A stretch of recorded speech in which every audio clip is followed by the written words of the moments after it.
સુરત શહેરના અડાજણ સ્થિત આનંદ મહેલ રોડ ઉપર રહેતી પરિણીતાના ઘરના લોકરમાંથી તેના પતિએ 96 તોલા સોનાના દાગીના, જેની કિંમત થાય છે રૂપિયા 41.23 લાખની ચોરી કરી વેચી નાખ્યા હતા. પોલીસે ગુનો નોંધી પતિની ધરપકડ કરી કાર્યવાહી હાથ ધરી છે. સુરતના અડાજણ વિસ્તારમાં આવેલી આનંદ મહેલ રોડ ઉપર સિલ્વર પાર્ક સોસાયટીમાં રહેતી પ્રિયંકાબેન મનીષભાઈ રાઠોડ ઘોડદોડ રોડના કલામંદિર જ્વેલર્સમાં સેક્રેટરી તરીકે નોકરી કરે છે.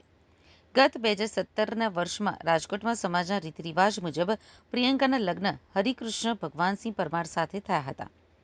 હાલ પ્રિયંકા તેના પિયરે રહે છે. પરિણીતા પ્રિયંકાએ તેમના તમામ દાગીના પણ સાથે લાવી પિયરના ઘરે બેડરૂમમાં લોકરમાં મૂક્યા હતા. ગત તારીખ 4 મે 2025ના રોજ પ્રિયંકા પતિ હરિકૃષ્ણ અને બાળકો સાથે દ્વારકા ફરવા ગયા હતા. યાત્રાધામનો પ્રવાસ પૂરો કરીને ઘરે આવીને સોનાની બુટ્ટી અને ઝુમ્મર મૂકવા માટે લોકર ખોલ્યું હતું, પરંતુ લોકરમાં 96 તોલા વજનના સોનાના દાગીનાની કિંમત થાય છે રૂપિયા 41,23,000નો મુદ્દામાલની ચોરી થઈ હોવાનું બહાર આવ્યું હતું.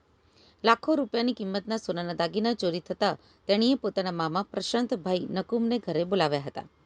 તેઓએ હરિકૃષ્ણને પૂછતા મારી માતા હોસ્પિટલમાં હોવાથી નાણાકીય જરૂરિયાત હોવાથી લોકરની ચાવીની ચોરી કરી દાગીના ઉધના દરવાજા સોની રાજેશભાઈને વેચી માર્યા હતા. જોકે હરિકૃષ્ણની વધુ પૂછપરછ કરતા શેરબજારમાં આ રકમ હારી ગયો હોવાની ચોંકાવનારી કબૂલાત કરી હતી.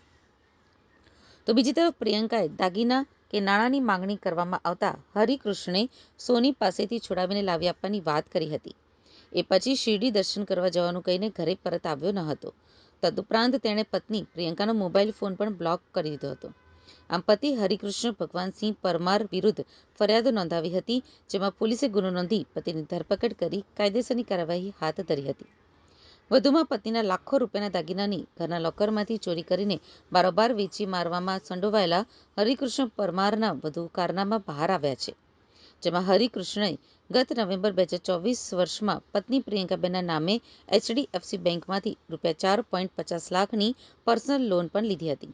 તેમજ આ રકમ અને પતિના ડિબેટ એકાઉન્ટમાંથી શેરને બારોબાર વેચી નાખ્યા હતા અને 2 લાખની રકમ પણ શેરબજારમાંથી હારી ગયો હતો.